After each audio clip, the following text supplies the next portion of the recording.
मित्रों, देखे जा सकते हैं डीसी कार्यालय में राष्ट्रीय बौद्ध महासभा के तमाम पदाधिकारीगण यहाँ मौजूद है। तमाम लोगों से जुड़ूंगा और सीधे बातें करूंगा और जानने की कोशिश करूंगा कि किन विभिन्न मांगों को लेकर के ये समाहरणालय गढ़वा यानी कि उपायुक्त कार्यालय के समक्ष ये जो है प्रदर्शनकारी और आंदोलनकारी जो है किन मांगों को लेकर के यहाँ पर मौजूद है। हम सीधे जुड़ता हूँ और बातें करने की कोशिश करता हूँ। सबसे पहले हम सीधे जुड़ रहे हैं राष्ट्रीय बौद्ध महासभा के जिला अध्यक्ष अमर बौद्ध जी से। सर, जानना चाहूँगा क्या विभिन्न मांग के लेकर के जिला उपायुक्त के समक्ष आप लोग नारा प्रदर्शन करते हुए, और आज चूँकि कह लीजिए कि धरना प्रदर्शन का भी आप सबों का दिन था, क्या मुख्य मांगे हैं सर आप लोगों का? मुख्य सबसे पहले आपके चैनल को धन्यवाद। आज हम लोग धरना प्रदर्शन पर जो है आज से नहीं 12 फरवरी से जो है शुरुआत हुआ है आमरण अनशन, और 5 महीना बीतने वाले हैं। अभी तक जो है बिहार सरकार या केंद्र सरकार के कामों में जू नहीं रह रहा है। हम लोग का मांग है कि सभी धर्मों के मंदिर हो, मस्जिद हो, गिरजाघर हो, सभी के मतलब संबंधित लोगों के हाथों में सौंपा गया है। लेकिन यह बौद्ध धर्म है, बौद्ध धर्म में जो है बौद्धों के हाथ में मिलना चाहिए था, लेकिन इसमें जो है बीटी एक्ट 1949 में जो बना हुआ है उसमें कुछ गैर बौद्धिस्ट हैं और कुछ बौद्धिस्ट हैं। इसलिए हम लोग का मांग है कि बीटी एक्ट 1949 को हटाकर पुनः बौद्धों के हाथ में, गैर बौद्धों से हटाकर बौद्धों के हाथ में सौंपा जाए, यही हम लोग का मांग चल रहा है। चलिए, शुक्रिया। हम सीधे जुड़ते हैं जवाहर बौद्ध से, जो कि प्रदेश के लीडर हैं राष्ट्रीय बौद्ध महासभा के। सर, जानना चाहूँगा कि करीब कितने वर्षों से आप सबों का यह मांग चल रहा है और क्या कमियां रह जा रहा है कि मांग जो है कि मूलभूत मांग है नहीं पूरा हो पा रहा है? सर जी, हम लोग सबसे पहले आपके चैनल को साधुवाद, सर धन्यवाद। हम लोग का विगत कई वर्षों से क्रमबद्ध बीटी एक्ट 1949 जो बौद्ध बिहार में जो पड़ता है उसके क्रमबद्ध आंदोलन चल रहे हैं। 100% बौद्धों के हाथ में उसका प्रबंधन व्यवस्था मिलना चाहिए। इसकी हम लोगों को कई संगठनों का इस तरह का मांग है, और हम लोग को विशेष रूप से मांग है कि जिस तरह से सभी धर्मों का प्रबंधन उनके धर्म गुरुओं के हाथ में रहते हैं, ठीक उसी तरह से हम लोग का भी यह जो है व्यवस्था हमारे धर्म गुरुओं के हाथ में मिलना चाहिए। यही विशेष रूप से हम लोगों का। चलिए, शुक्रिया जवाहर बौद्ध जी। अब हमसे जुड़ चुके हैं रामजी पासवान जी। सर, जानना चाहूँगा कि आपको कोई चीज़ बहुत विशेष बताने की ज़रूरत नहीं है, तमाम मांग से, तमाम बातों से आप परिचित हैं।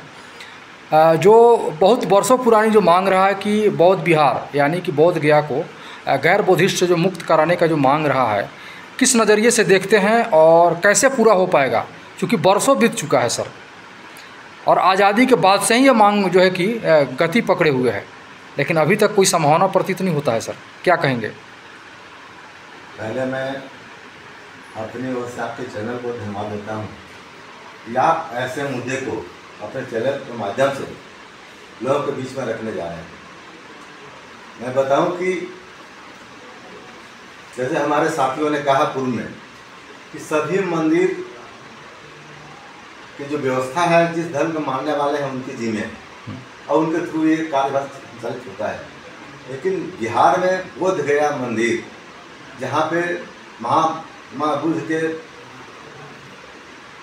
मंदिर है, उस पे दूसरे धर्म के लोगों का कब्जा है। दुर्भाग्य माना जाएगा, दुर्भाग्य कहिए। और ये मांग चल रहा है बहुत पहले। माननीय रामविलास पासवान जी पूर्व मंत्री भी ने पार्लियामेंट में उठाया था पहले इस मामले को लेकर के। अच्छा, पार्लियामेंट में भी आवाज उठा था? पार्लियामेंट में माननीय पासवान जी ने उठाया है इसको। अभी हमारे पास वीडियो है, मैं दिखा सकता हूँ आपको। अच्छा, है ना। और तब से लेकर के आज तक मामला चल रहा है, लेकिन किसी ने अभी तक इस पर समुचित कार्रवाई बौद्धों या बौद्धिस्टों के सवाल पर करने के लिए तैयार नहीं हुआ।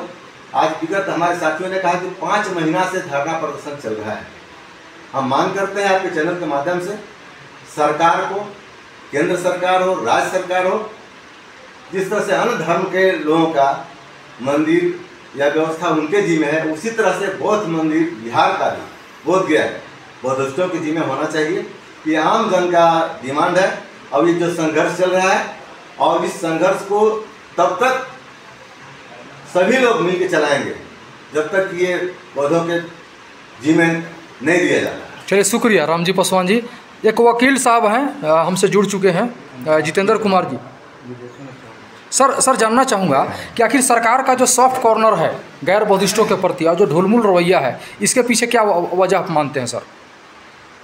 देखिए, आपको भी पता है और सभी को पता है कि आज के समय भारत में जाति और धर्म का राजनीतिक बहुत बढ़ चढ़ कर हो रहा है और उनको लगता है कि बौद्धों की संख्या कम है, इसलिए जो है बौद्धों की आवाज़ को नहीं सुन पा रहे हैं। तो उनकी गलतफहमी है। और पूरा भारत ही नहीं, पूरा विश्व में बौद्धों की संख्या बहुत ज़्यादा है और पूरा विश्व में दो ही व्यक्तियों का, महापुरुषों का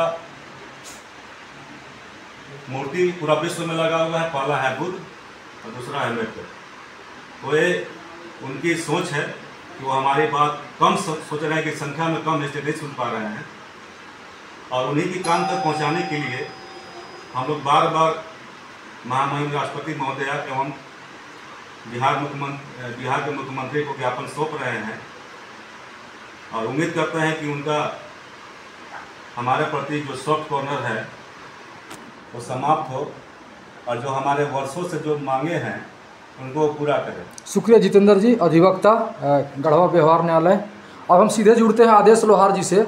जानना चाहूँगा कि क्या आज क्या मुख्य मांग रहा है और सबसे बड़ी बात है कि क्या कमियां रह जा रहा है कि अभी तक जो है जहां हमारे देश के जो माननीय प्रधानमंत्री जब विदेशों में जाया करते हैं तो वे कहते हैं कि हम बुद्ध की धरती से आए हैं और वही हमारा देश के पहचान बौद्ध विहार बोध गया को जो है वह जो कि गैर बौद्धिस्टों में कब्जा में है उसे मुक्त नहीं करा पा रहा है, क्या वजह मानते हैं? जी, मैं सबसे पहले आपका चैनल को धन्यवाद करता हूँ। आज जो हम लोग इस समारोह में उपस्थित हुए हैं बौद्ध विहार बोध गया को मुक्ति कराने के लिए, बहुत विगत 5 माह से हम लोग आमरण अनशन पर बैठे हुए हैं लोग। और हमारा जो सरकार है, राज्य सरकार या केंद्र सरकार, ये कानों तक आवाज़ नहीं जा पा रही है कि हम लोग जो प्रयास है, हम लोग को कमी नहीं है, लेकिन सरकार की जो नज़रिया है वो भावना अलग है। हम लोग के बात को सुनना ही नहीं हो पा रहा है। इसलिए हम लोग चाहते हैं कि हम लोग के जो बौद्धिस्ट का मंदिर है बौद्ध के हाथों में सौंपा जाना चाहिए और जो गैर बौद्धिस्ट के हाथों में है उससे मतलब निजात हो सके। संतोष भारती जी, जानना चाहूँगा कि हमारे देश के जहाँ राजनेता ये कभी नहीं कहते हैं कि राम और कृष्ण की धरती से मैं आया हूँ और वे बड़ी गौरव से कहते हैं कि हम बुद्ध की धरती से मैं आया हूँ। और जो कि इतना बड़ा जो उन्होंने जो फिलोसफी दिया और हमारे देश के फिलोसफी पर चल करके, यानी कि कह लीजिए कि बुद्ध के फिलोसफी पर चल करके दुनिया के 72 देश बौद्ध कंट्री हैं जिन्होंने बहुत ज़्यादा तरक्की किया, लेकिन एक इतने अहम मांग जो रहा है इसका पूरा जो है न तो राज्य सरकार न ही केंद्र सरकार नहीं कर पा रही है, क्या वजह मानते हैं सर? ये हमको समझ से ही आता है, समझ में कि ये सरकारें जो हैं सारा चीज़ जान रही है मामला को, और केंद्र सरकार हो चाहे राज्य सरकार हो, ये जानबूझ करके जो है नज़रअंदाज कर रही है इस मामला को। इसलिए हम चाहेंगे चाहे केंद्र सरकार हो चाहे राज्य सरकार हो, इसे जो है जल्द से जल्द जो है बीटी एक्ट 1949 को रद्द करके और बौद्धों के हाथ में बौद्ध विहार को सौंपने का काम करें, नहीं तो इससे बड़ा आंदोलन होने जा रहा है। और जब तक ये बौद्ध मंदिर नहीं सौंपा जाएगा सरकार द्वारा, बीटी एक्ट को खत्म नहीं किया जाएगा, तब तक जो है हम लोग आमरण अनशन चाहे जितना भी करना पड़े हम लोग अपना जान की बाजी लगा करके और उसे हम हासिल करेंगे, मेरा लक्ष्य। चलिए, शुक्रिया संतोष भारती जी।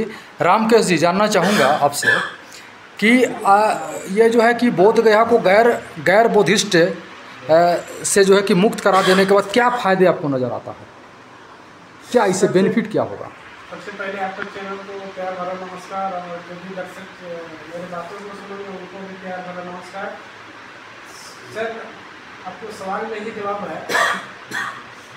हम लोग बौद्धिस्ट के लेकर के जो धरना प्रदर्शन कर रहे हैं और बौद्ध विहार को लेकर बात चल रही है कि वर्षों से चलती आ रही है, लेकिन इसी में कुछ ऐसे जाति धर्म के बात लेकर के कर रहे हैं और जाति धर्म के आधार पर धर्म को अलग अलग बांट करके और अलग उसी में घुस करके राजनीतिक भी कर रहे हैं। तो इससे हमको समाज में एक अलग पहचान बनेगा और इस धर्म को मतलब जो दबाया गया है वो आगे, जैसे अभी सर बताया कि संख्या कम हो रहा है, इस संख्या कम दिखाई दे रहा है, वो संख्या दिखाई देने लगा है ना। चलिए शुक्रिया शुक्रिया। तो और मैं बोलना चाहूँगा इस तथागत गौतम बुद्ध का विचार को कुछ ऐसे राजनेता हैं, देश नेता हैं, जो अपने देश को छोड़ करके दूसरे देशों में बोलते हैं कि मैं बुद्ध की धरती से आया हूँ, मैं सत्य अहिंसा की बात करता हूँ, तो वो सत्य अहिंसा को भारत में लागू नहीं करके और दूसरे देश में परिचय दे रहे हैं। उनसे भी मेरा आग्रह है कि अगर चैनल के माध्यम से उनके बाद मेरा बात जाता है तो सबसे पहले सत्य अहिंसा अपने भारत देश के अंदर कायम करें और उस बौद्ध विहार को गैर बौद्ध धर्म से बौद्धिस्ट से मुक्त कराया जाए। चलिए शुक्रिया।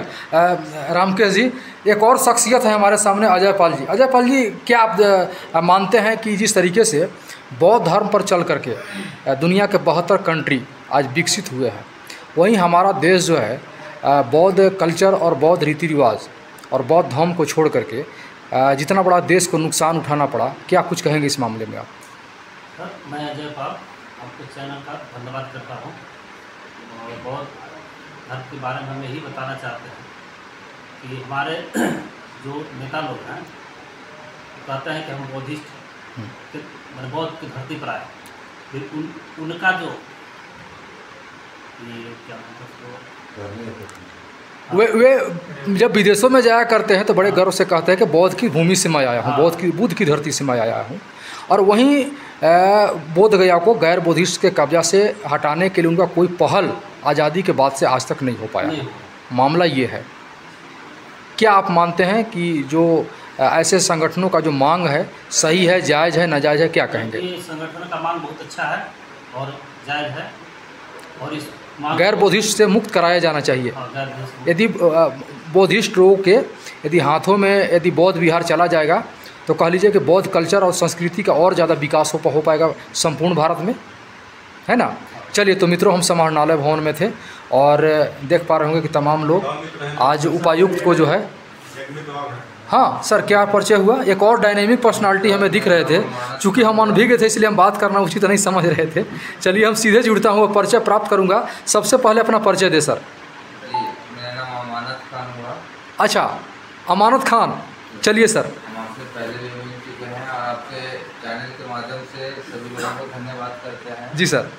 और जो आज हमारे भाई लोगों को जो बोलना हुआ, हाँ, बौद्ध धर्म के संबंधित, जो बौद्ध धर्म को उनके हक और हिस्सा को लेकर उनका मांग बहुत सुंदर है और यदि ऐसा हो जाता है तो जान लीजिए कि सभी लोगों के लिए बेटर ही होगा। हमारे सुझाव से मेरे सर, बौद्ध धर्म ये कहता है कि अहिंसा परमो धर्म, अहिंसा में ही विश्वास करते हैं। जाते हैं तो सच्चाई है कि वो वहाँ बताते हैं कि हम बौद्ध धर्म के बौद्ध के धरती से आया हूँ और इसके बनिस्पत उनको बहुत ज़्यादा रेस्पेक्ट भी मिलता है। उस हिसाब से इस तरह का बात बोलकर उनको वहाँ लोग अच्छे तरीके से सम्मानित करते हैं और यहाँ देखा जाए तो उनका कोई महत्व नहीं है।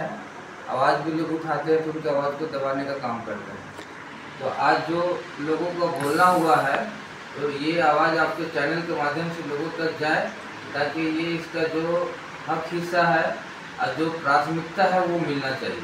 चलिए, कितना सुंदर विचार दिए अमानत खान जी, चूँकि हम मतलब कि उतने ज़्यादा परिचित तो सर से नहीं थे, लेकिन बहुत सुंदर विचार देने के लिए शुक्रिया अदा करता हूं। तो मित्रों, आप देख पा रहे थे कि किस तरीके से अनवरत संघर्ष और धरना प्रदर्शन और कह लीजिए कि प्रोटेस्ट जारी है, आंदोलन जारी है और हम समझते हैं कितना वक्त लग पाएगा कहना मुश्किल होगा, लेकिन ये भी जो भी आंदोलनकारी हैं ना तो थकने वाले हैं, न रुकने वाले हैं, न ही हारने वाले हैं, है ना। मुक्ति के लिए जो है आंदोलन पर उतर गए हैं झारखंड के लोग।